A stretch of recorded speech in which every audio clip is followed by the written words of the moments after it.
Kummanode government UP. സ്കൂളിന് സംസ്ഥാന സർക്കാരിന്റെ ഓണസമ്മാനം. 1 കോടി രൂപ ചെലവഴിച്ച് നിർമ്മിച്ച പുതിയ മന്ദിരം സ്കൂളിനായി സമർപ്പിച്ചു. ഉദ്ഘാടനം ചെയ്തത് നിയമ വ്യവസായ വകുപ്പ് മന്ത്രി പി. രാജീവ്.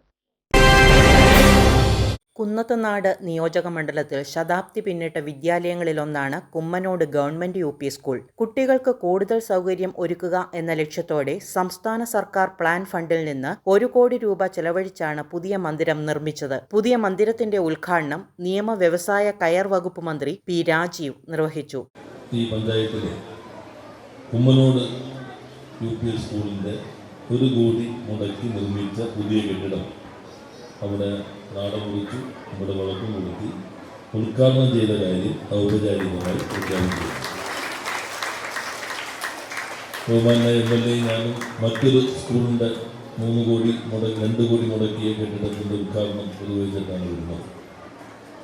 അദ്ദേഹം അവിടെ സൂചിപ്പിച്ചു, മണ്ഡലത്തിലെ എല്ലാ സ്കൂളുകൾക്കും പുതിയ കെട്ടിടങ്ങൾ വന്നു വരുന്നതാണ്. കുന്നത്തുനാടിൻ്റെ ചരിത്രത്തിൽ ഇത്രയും സമഗ്രമായ വികസനം നടപ്പിലാക്കിയ മറ്റൊരു MLAയും ഇതേവരെ ഇല്ല എന്നതാണ് യാഥാർത്ഥ്യം. സൂക്ഷ്മമായി കാര്യങ്ങൾ മനസ്സിലാക്കി നാടിൻ്റെ വികസനത്തിന് എല്ലാവരെയും ചേർത്ത് പിടിച്ച് പ്രവർത്തിക്കാനാണ് നിരവധി വെല്ലുവിളികൾക്കിടയിലും അദ്ദേഹം ശ്രമിച്ചുകൊണ്ടിരിക്കുന്നത്. ഇപ്പോൾ കഴിഞ്ഞ ഉദ്ഘാടനത്തിൽ ഒരു കുട്ടി വന്ന എൻ്റെ കയ്യിലാണ് കടലാസ് ഒരു ഗ്രൗണ്ട് വേണം. അപ്പോൾ എൻ്റെ തന്നിട്ട് വലിയ കാര്യമില്ലാത്തത് ഞാൻ അപ്പോൾ തന്നെ MLA കൊടുത്തു. അപ്പോൾ അദ്ദേഹം അവിടെ വെച്ച് MLA ഫണ്ടിൽ നിന്ന് 50 ലക്ഷം രൂപ സ്വീകരിച്ചു. ഇപ്പോൾ ചിലരിപ്പോൾ എഴുതാൻ തുടങ്ങിയിട്ടുണ്ട്, യോഗം തീരും. അതുകൊണ്ട് നൂറുകണക്കിന് വിദ്യാർത്ഥികൾ പഠിക്കുന്ന ഈ വിദ്യാലയത്തിൽ പുതിയ മന്ദിരം ലഭിച്ചതോടെ സൗകര്യങ്ങൾ കൂടുതൽ മെച്ചപ്പെട്ടു. ഉദ്ഘാടന ചടങ്ങിൽ കുന്നത്തുനാട് MLA PV ശ്രീനിജൻ അധ്യക്ഷത വഹിച്ചു. ഭൗതിക സാഹചര്യങ്ങൾ മികച്ചതാകണം, അതുതന്നെയാണ് സംസ്ഥാന സർക്കാരിൻ്റെ പ്രഖ്യാപിത ലക്ഷ്യവും.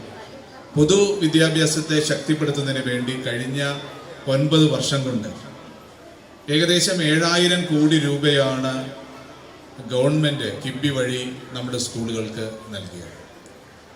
നമ്മുടെ നിയോജകമണ്ഡലത്തിൽ ഇപ്പോൾ LP UP സ്കൂളുകളിൽ മാത്രം കണക്കെടുത്തുമ്പോൾ 43 സ്കൂളുകളിൽ ഏകദേശം 40 എണ്ണത്തിന് പുതിയ കെട്ടിടങ്ങളായിട്ടുണ്ട്. ഇനി ഉള്ളത് 3 സ്കൂളുകളാണ്. അതിൽ ഒരെണ്ണത്തിന് ഇപ്പോൾ നമ്മൾ അതിൻ്റെ എസ്റ്റിമേറ്റ് എടുക്കാൻ പറഞ്ഞു. ഒരു സ്കൂളുകളിൽ കൊടുക്കാൻ പറ്റാത്തതിൻ്റെ ഒരു കാരണം, ഈ 1 വർഷം മുമ്പാണ് പഞ്ചായത്തിൻ്റെ ഒരു മെയിൻ്റനൻസ് ഫണ്ട് ഒരു 14 ലക്ഷം രൂപ അതിലനുവദിച്ചത്. അതുകൊണ്ട് ആ കെട്ടിടം പൊളിക്കാൻ പറ്റാത്തതുകൊണ്ടാണ് അതിനനുവദിക്കാത്തത്. Vazhakulam block panchayat president KM Anwar Ali, ward member Asma Aliyar, Thomas John, Saju P. Varghese, PR Mekhala, Dalmia Thankappan, KK Elias, PT Kumaran, George Edapparathy, KP Elias, Haneefa Kuzhuppilly, Varghese Pangodan, KH Muhammad Kunju, KB Anilkumar, പൗലോസ് മുടക്കൻതല, CK വീരാൻ, സുധീഷ് മണി, Roy Palamattam, MV Padmakumar, TP Hassainar, KK Girish തുടങ്ങിയവർ സംസാരിച്ചു. സ്കൂൾ ജാഗ്രതാ സമിതി chairman CP Gopalakrishnan, convener CC Kunjumuhammad, PTA president EA Rasiya, SMC chairman Shafeeq Thekkalakudi, MPTA chairperson Preetha Mohan, senior assistant R. Manju, staff secretary Veena Viswanathan, headmistress KM Mary തുടങ്ങിയവർ പരിപാടികൾക്ക് നേതൃത്വം നൽകി. ഞങ്ങൾക്കിന്ന് വളരെ സന്തോഷം നിറഞ്ഞ ഒരു ദിനമാണ്. കുമ്മനോട് ഗവൺമെൻറ് UP സ്കൂൾ ഇന്ന് സബ് ജില്ലാടിസ്ഥാനത്തിലും ജില്ലാടിസ്ഥാനത്തിലും പാഠ്യേതര വിഷയത്തിലും അല്ലെങ്കിൽ പാഠ്യവിഷയത്തിലെല്ലാം വളരെ മികച്ച പ്രവർത്തനം കാഴ്ചവെക്കുന്ന സ്കൂളാണ്. ഇവിടുത്തെ അധ്യാപകവും അനധ്യാപകരുമായിട്ടുള്ള PTA അംഗങ്ങളെല്ലാം അവരുടെ സമയബന്ധിതമായ പ്രവർത്തനവും കഠിന പ്രയത്നവുമാണ് ഈ കുട്ടികളെ ഈ രംഗത്തേക്ക് കൊണ്ടുവരാൻ കഴിഞ്ഞത്.